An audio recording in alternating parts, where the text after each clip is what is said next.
Today we are going to resume our lecture on hymn to Aphrodite. We have studied first 44 lines of the hymn last week, and this week hopefully we are going to finish the hymn. So in the first 44 lines, what is the poet talking about? Aphrodite is the goddess of beauty, fertility, passion, sex, pleasure. So she had all these feminine powers because she was goddess of beauty and she was herself very beautiful.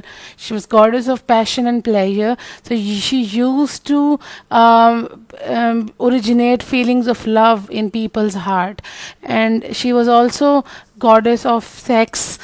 So she used to seduce people, and she made other people seduce each other and have sexual pleasures. So Aphrodite was one goddess who used to use her powers a lot by making other people fall in love with each other. वो अपनी powers को use करते हुए gods को इंसानों के साथ प्यार में मुब्तला कर देती थी, gods को monsters के प्यार में मुब्तला कर देती थी, इंसानों को जानवरों के प्यार में मुब्तला कर देती थी, इंसानों को god के प्यार में मुब्तला कर देती थी. तो वो ये क्रॉस ब्रीडिंग करती रहती थी. वो इस तरह के जो है स्वीट डिज़ायर्स जो है वो पैदा करती थी in the hearts of gods and goddesses, in the hearts of humans, in the hearts of beasts or monsters. So she used to produce sexual desires, sweet desires, desires of love in the hearts of gods and mortals and monsters. अब ये है कि देखें, God जो होते हैं वो immortal है, वो हमेशा रहते हैं. अकॉर्डिंग टू माइथोलॉजी वो कभी नहीं मरते हैं, और इंसान जो होते हैं वो मॉर्टल होते हैं, मतलब उनके मरने का एक वक्त मुकर्रर होता है और अपने टाइम पे मर जाते हैं. तो एक इमॉर्टल और मॉर्टल की जो है ना यूनियन नहीं हो सकती, उनका मिलाप नहीं हो सकता. बट एफ्रोडाइटी जो है वो गॉड्स के दिलों में और गॉडेसेस के दिलों में जो है इंसानों की मोहब्बत डाल देती थी, और फिर वो जाके उनके साथ जो है अफेयर्स उनके होते थे इंसानों के साथ, जिसके नतीजे में बच्चे भी पैदा हो जाते थे. तो वो इस तरह के ये वो she use to play with the desires of gods and goddesses and with the desires of humans. और उसके बाद वो प्राइड लेती थी कि मैं जो हूँ, मैं तो एक अकेली गॉडेस हूँ जिसका कभी किसी इंसान के साथ या बीस के साथ रिलेशनशिप नहीं रहा. I just have relationship with God's of my own kind. अपने ही किस्म के लोगों के साथ, अपनी ही स्पीशीज़ के साथ मेरे रिलेशनशिप्स होते हैं. तो वो बहुत प्राइड लेती थी और बाकी गॉड्स का वो बहुत मजाक उड़ाती थी कि ये लोग इतने वीक हैं. एक कहते थे अपने आप को बहुत पावरफुल हैं, लेकिन वो इतने वीक हैं कि वो जो है मेरे आगे घुटने टेक देते हैं मेरी पावर्स के आगे, और जाके जो है वो सिड्यूस करते हैं मॉर्टल्स को, इंसानों को. So, in the beginning, poet tells us that there are three goddesses जिनके सामने एफ्रोडाइटी की पावर्स बिल्कुल नहीं चलती हैं. वो तीन goddesses कौन थी? फर्स्ट वॉज गॉडेस, पहले ही कुछ लाइन्स में बता दिया था. First goddess was Artemis, who was twin sister of God Apollo. She was goddess of hunting, और क्योंकि वो हंटिंग की गॉडेस थी, वाइल्ड लाइफ की गॉडेस थी, तो उसकी जो है ना पावर्स बहुत ज़्यादा स्ट्रॉन्ग थी. She was more toward strong and courage, strength और करेज की तरफ उसकी पावर्स थी, जबकि उसके सामने एफ्रोडाइटी की पावर्स जो हैं काफ़ी फेमिनिन थी. तो उसकी पावर्स जो है ना उस पर बिल्कुल कोई असर नहीं करती थी. एफ्रोडाइटी की जो पावर्स हैं वो बिल्कुल भी आर्टेमिस पे जो है असर नहीं करती थी. Then we have the second goddess was goddess Athena, और जो गॉडेस एथीना थी वो गॉडेस ऑफ वॉर थी, गॉडेस ऑफ स्ट्रेटजाइजिंग. तो अगेन उसकी भी पावर्स काफ़ी स्ट्रॉन्ग और करेज रिलेटेड थी, जिसके सामने एफ्रोडाइटी की पावर्स बहुत वीक हो जाती थी और एफ्रोडाइटी की पावर उनके सामने नहीं चलती थी. The third goddess was goddess Hestia, वो sister of Apollo, sister of Zeus. और जो हेस्टिया थी goddess, Hestia goddess was the goddess of domestic life and fire and domesticity की. और शी स्वोर अ वोथ कि हमेशा वर्जिन रहेगी, वो कभी किसी के साथ जो है यूनियन नहीं करेगी, कभी किसी के साथ उसका सेक्सुअल रिलेशनशिप नहीं होगा. Excuse me. सो इन 3 गॉडेसेस के सामने एफ्रोडाइटी की पावर्स जो हैं बिल्कुल नहीं चलती थी, दे were very different from Aphrodite, तो वो उनसे बहुत जेलस भी होती थी। लेकिन उसके अलावा एफ्रोडाइटी कोई ऐसा इंसान नहीं, कोई जानवर नहीं, कोई गॉड नहीं जिस पे एफ्रोडाइटी की पावर्स ना चलती हों। इवन के एफ्रोडाइटी ने जूस को भी जो है इस मजबूर कर दिया to have relationships with other goddesses, to have relationship with mortals, इंसानों के साथ, ठीक है। और क्योंकि जूस जो है अपनी वाइफ हीरा का बहुत लॉयल था, लेकिन she made him cheat on her, तो जूस ने जो है बदला लिया। अब हम जो है लाइन 45 पे पढ़ेंगे तो we will come to know कि जूस ने एफ्रोडाइटी से क्या बदला लिया। जूस ने बदला लेने के लिए एफ्रोडाइटी जो जिस चीज़ें बहुत फ़ख्र महसूस करती थी कि उसने कभी किसी इंसान से प्यार नहीं किया, तो जूस जो है एफ्रोडाइटी के दिल में एक इंसान जिसका नाम है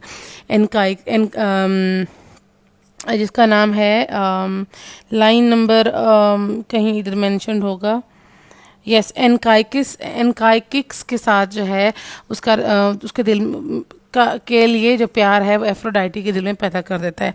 let's read line 45। But even upon her Zeus put sweet desires in her thumos. Thumos बोलते हैं स्पिरिट या सोल को। तो जूस ने बदला लेने के लिए एफ्रोडाइटी के सोल में, स्पिरिट में भी स्वीट डिज़ायर्स, एक मॉर्टल इंसान, एक मर जाने वाले इंसान, एक जिंदा इंसान की मोहब्बत जो है उसके दिल में पैदा कर दी। Desire to make love to a mortal man so that not even she may go without mortal love making and get a chance to gloat at all other gods with her sweet laughter, Aphrodite, lover of smiles, boasting that she can make the gods sleep with mortal women, who then bear mortal sons to immortal fathers, and now she can make the goddesses sleep with mortal men, and so he's।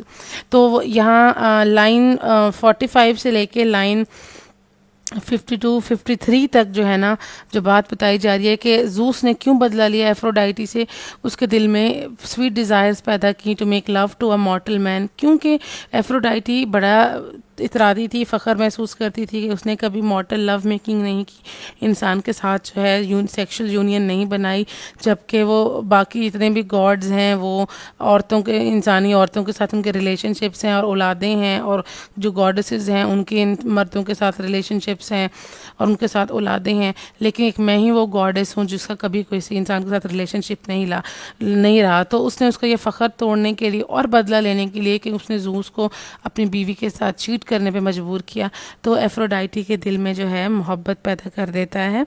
So coming to line number 53, and so his Zeus put sweet desires in her thumos, desire for Anchises। यहाँ पे ANCHISES लिखा है, लेकिन जो इसकी pronunciation है वो ANKISES है।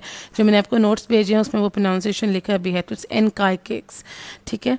सो एट दैट टाइम ही Anchises was herding cattle at the steep peak of Mount Ida, famous for its many springs। तो Anchises कौन था? वो एक आम आदमी था, मॉर्टल मैन था, बहुत खूबसूरत, he was very beautiful and handsome. और वो कौन था? वो हर्ड्समैन था, वो एक चरावा था, वो एक चरवाहे ग्रुप के साथ जानवरों को चराने पे निकला हुआ था, और आजकल वो एक माउंट ईडा पे था। माउंट ईडा जो है एक पहाड़ी का नाम है। To look at him and the way he was shaped was like looking at the immortals. वो इतना खूबसूरत था कि वैसे लगता कि वो भी गॉड हो। He was so beautiful and so handsome, he look like a God. When Aphrodite, lover of smiles, saw him, she fell in love with him।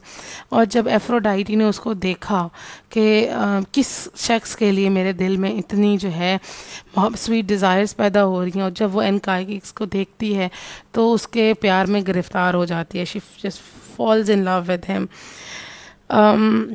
A terrible desire seized her in her फ्रीनीज बोलते हैं thoughts को, और एक terrible desire कि मुझे इस शख्स के साथ प्यार करना है, I have to make love with this man, कि उसके दिमाग में ये ख्याल बस फिक्स हो जाती है। और यही ख्याल जो है जूस ने उसके दिमाग में फिक्स किया है कि she will make love with a mortal man. At that time, she went to Cyprus, entering her temple fragrant with incense. अगली कुछ लाइंस में साइप्रस जो है, क्योंकि साइप्रस वॉज अ प्लेस जहाँ पे एफ्रोडाइटी पैदा हुई थी, तो वहाँ जाती है और वहाँ पे जो है उसकी जो दासियाँ होती हैं, जो उसकी वर्शिपर्स होती हैं, वो उसको नहलाती धुलाती हैं, उसको खूबसूरत कपड़े पहनाती हैं, उसको खूबसूरत रोब्स मतलब कपड़े पहनाती हैं, गोल्ड पहनाती हैं, उसको बहुत खूबसूरत बना के फॉर भेजती हैं and to make love with Anchises. अब जो है, क्योंकि गॉड जो होते हैं वो ह्यूज होते हैं, गॉड जो होते हैं इंसानों जैसे नहीं लगते, तो वहाँ पे वो एक ह्यूमन अपीयरेंस भी रहती है, एक इंसानी शक्ल लेती है, ताकि इनकाइकिस जो है उससे डर के भाग ना जाए। क्योंकि देखें, इंसानों के दिल में गॉड्स के लिए हमेशा बहुत अकीदत रहती है, तो वो गॉड्स के साथ जो है कभी सेक्स नहीं कर सकते हैं। लेकिन जब वो गॉड्स ह्यूमन शेप में आते हैं, इंसानी शक्ल में बन के आते हैं, तो फिर जो है इंसानों को तो नहीं पता चलता कि ये गॉड्स हैं, तो उनके साथ उनका जो है रिलेशनशिप इस्टेब्लिश हो जाता है। So she goes to Cyprus, entering her temple fragrant with incense to Paphos. Paphos जो है वहाँ पे सी है साइप्रस के साथ. That is where her sacred princess is, and her altar fragrant with incense. बहुत खुशबू है वहाँ पे, because she was goddess of beauty, fertility. So it's all incense. खुशबू बहुत ज़्यादा है वहाँ पे. She went in and closed the shining doors, and the Kerites, graces जो हैं, they are also minor goddesses, bathed her and anointed her with the oil. उसको जो है नहलाती हैं, उसके खूबसूरत फ्रेगनेंट ऑयल्स उसकी बॉडी पे लगाती हैं, in the kind that gives immortality glistening on the complexion of the gods who last for all the time. Immortal it was, giver of pleasure, and it had the fragrant of incense. Immortal it was कौन थी? Aphrodite goddess थी, तो वो immortal है. Giver of pleasure, उसकी एक power है pleasure and passion, and it had the fragrance of incense, और उससे बहुत खूबसूरत महक उठती थी, और उस वक्त भी उठ रही थी. Then she was wrapped in all her beautiful clothes around her skin, और उसके सबसे खूबसूरत कपड़े उसको पहना दिए जाते हैं. She was decked out in gold के साथ, जेवर के साथ उसको सजा सवार दिया जाता है. Aphrodite, lover of smiles. Lover of smiles bar bar repeat हो रहा है, because she loved to make people fall in love with each other. तो she was lover of smile. She rushed toward Troy, leaving behind fragrant cypress. Troy जो है जगह का नाम है जहाँ पे एनकाइकिक्स जो है मौजूद है, और वो साइप्रस से जाती है ट्रॉय की तरफ, making her way with the greatest of ease high among the clouds. She arrived at Mount Ida, famous for its many springs, nurturing mother of beast. She went straight for the herdsman homestead up over the mountain. तो वो जाती है mount ईडा, जहाँ पे आजकल जो है चरवाहे सारे आए हुए हैं अपने जानवरों को चराने के लिए, और जो है जहाँ पे इन चरवाहों ने, इन हर्ड्समैन ने अपनी जगह बनाई हुई है रहने की, वहाँ पे जाती है. अब क्या होता है, उसको कौन फॉलो करते हुए आता है? Following her came grey wolves and lions with fierce looks fawning on her, bears too, and nimble leopards who cannot have their fill of devouring deer came along. Seeing them, she was delighted in her thumos inside her furnace. Thumos होता है spirit या soul, freeness होता है thoughts, and she put desires where their hearts were, so they all went off in pairs and slept together in shaded nooks.